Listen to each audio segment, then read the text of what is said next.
মনে করি এই মোহাম্মদপুর জুলাই গণ অভ্যুত্থানের অন্যতম হটস্পট ছিল। মোহাম্মদপুরবাসী এইখানকার ছাত্র তরুণ রাজপথে নেমে জুলাই গণ অভ্যুত্থানে ফ্যাসিস্টদের বিরুদ্ধে যেই প্রতিরোধ তৈরি করেছিল, আগামী 12ই ফেব্রুয়ারি আবারও রাজপথে নেমে ভোট কেন্দ্র পাহারা দিয়ে মামুনুল হককে রিকশা মার্কায় জয়ী করে 11 জনের বিজয় সুনিশ্চিত করবে ইনশাআল্লাহ। আমরা আজকে কিছুক্ষণ আগে একটা তথ্য জানতে পারলাম, ইলেকশন কমিশন একটা বিজ্ঞপ্তি দিয়ে বলেছে 400 গজের আওতায় নাকি মোবাইল নিয়ে ঢুকতে পারবে না। ইলেকশন কমিশন কোন জায়গা থেকে এই আইন, এই বিধিবিধান বের করছে আমরা জানি না।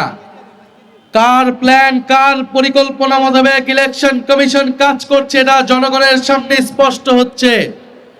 আমরা হুঁশিয়ারি দিচ্ছি, আজকে সন্ধ্যার মধ্যে দিনের আলো থাকতে থাকতে এই বিধিবিধান পরিবর্তন করেন, আগামীকাল না হলে ইলেকশন কমিশন ঘেরাও হবে। আমরা এতদিন কিছু বলি নাই, সব সহ্য করে গিয়েছি। ইলেকশনের দ্বার প্রান্তে এসে, ইলেকশনের প্রাক্কালে এসে এই ধরনের ভোট কারচুপি, মিডিয়াকে ব্ল্যাক আউট করে দেওয়া হবে, মানুষের কণ্ঠস্বর, মানুষের তথ্য অধিকারকে রোধ করে দেওয়া হবে, এই ধরনের কোনো আইন করা হলে সেই আইন মেনে নেওয়া হবে না ইনশাআল্লাহ। আমাদের প্রতিনিধিরা আজকে ইলেকশন কমিশনে যাচ্ছে। ইলেকশন কমিশনকে বলছি, এতদিন যা করেছেন 12ই ফেব্রুয়ারি যদি কোনো ধরনের পক্ষপাতিত্ব করার পরিকল্পনা থাকে, ফ্যাসিস্ট আমলের ইলেকশন কমিশনের যেই পরিণতি হয়েছিল তার থেকেও ভয়াবহ পরিণত হবে এই ইলেকশন কমিশনের। আমরা প্রশাসনের ভাইদেরকে বলছি, পুলিশ সেনাবাহিনী ভাইদেরকে বলছি, আমলাদেরকে বলছি, আপনারা আমাদের ভাই, আপনারা এই দেশের মেধাবী সন্তান, আপনাদের উপর দেশের আমানত, গুরু দায়িত্ব আপনারা পালন করবেন। আগামী 12ই ফেব্রুয়ারি আমরা সামনের দিকে আগাতে চাই, ফ্যাসিস্ট আমল থেকে আমরা সামনের দিকে আগাতে চাই। আমরা আশা করব আপনারা দেশের গুরুত্বপূর্ণ এই দায়িত্ব নিরপেক্ষভাবে পালন করবেন, বাংলাদেশের জনগণের অধিকার রক্ষা করবেন, গণতন্ত্রকে নিশ্চিত করবেন। মনে রাখবেন, গণ অভ্যুত্থানের হাজারো শহীদের, হাজারো মানুষের রক্তের উপরে দিয়ে এই নির্বাচন হচ্ছে। এর সাথে বিশ্বাসঘাতকতা করলে বাংলাদেশের মানুষ আপনাদের কোনোদিন ক্ষমা করবে না, করবে না, করবে না। মিডিয়ার ভাইদেরকে বলবো, মিডিয়ার হাউসদেরকে বলবো, আমরা দেখতে পাচ্ছি সকল প্রাইভেট, প্রায় সকল প্রাইভেট বেসরকারি মিডিয়াতে বিজ্ঞাপন হচ্ছে, ভোট দিবেন কিসে ... তো বেসরকারি, আপনারা বেসরকারি প্রাইভেট কোম্পানি, আপনারা টাকার বিনিময়ে বিজ্ঞাপন দিতে পারেন, কিন্তু আপনাদের ভাবা উচিত এটা আপনাদের কাজটা কতটুকু নৈতিক হচ্ছে।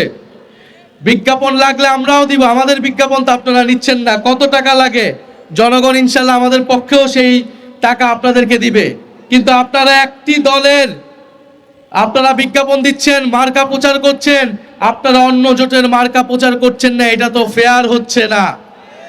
বিগত 16 বছর এই আনফেয়ারনেস বাংলাদেশের মিডিয়াগুলো দেখিয়েছে।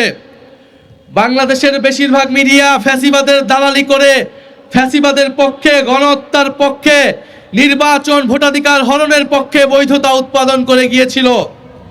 আপনারা বলেছেন আপনারা বাধ্য হয়েছেন।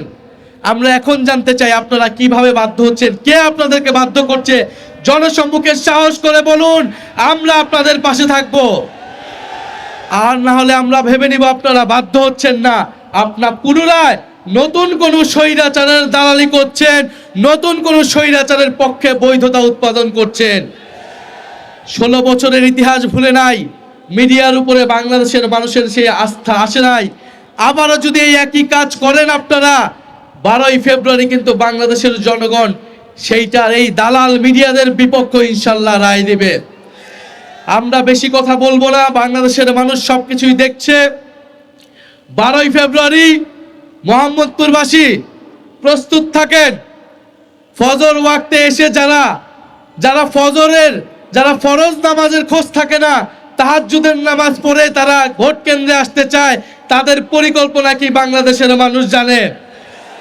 আমরা ইনশাল্লাহ থাকবো, ভোট কেন্দ্রে থাকবো। ভোট কেন্দ্র যদি দখলের চেষ্টা করা হয়, ইনশাল্লাহ শক্ত হাতে লাঠি হাতে তরুণ সমাজ প্রতিহত করতে হবে 12ই ফেব্রুয়ারি। আর এই মোহাম্মদপুরবাসী রিকশা মার্কাকে জয়যুক্ত করে ফ্যাসিবাদ বিরোধী কারা নির্যাতিত আলেমকে জয়যুক্ত করে ইসলামের পক্ষে ভোট দিবেন। গণ অভ্যুত্থানের পক্ষে, সংস্কারের পক্ষে ভোট দিয়ে আল্লামা মামুনুল হককে আপনারা আগামী সংসদে পাঠাবেন। আমরা ইনসাফের পক্ষে, দুর্নীতির বিপক্ষে, সংস্কারের পক্ষে, আধিপত্যবাদের বিপক্ষে নতুন বাংলাদেশ প্রতিষ্ঠা করবে ইনশাআল্লাহ। এই ঢাকা 13তে কোনো মার্কা আছে? আল্লামা মামুনুল হকের কোনো মার্কা আছে? 11 দলের কোনো মার্কা আছে? চাঁদাবাজের বিপক্ষে কোনো মার্কা আছে? কোন সেই মার্কা? সবাই বলো, ইয়ারো জোরে, ই ডাইনে বলো, ই বায়া বলো, সবাই বলো। ফেব্রুয়ারির 12 তারিখ জিতবে এবার 11 দলের, এবারে যাবে সংসদে, সংগ্রামে, সংস্কারে। ইনকিলাব, ইনকিলাব।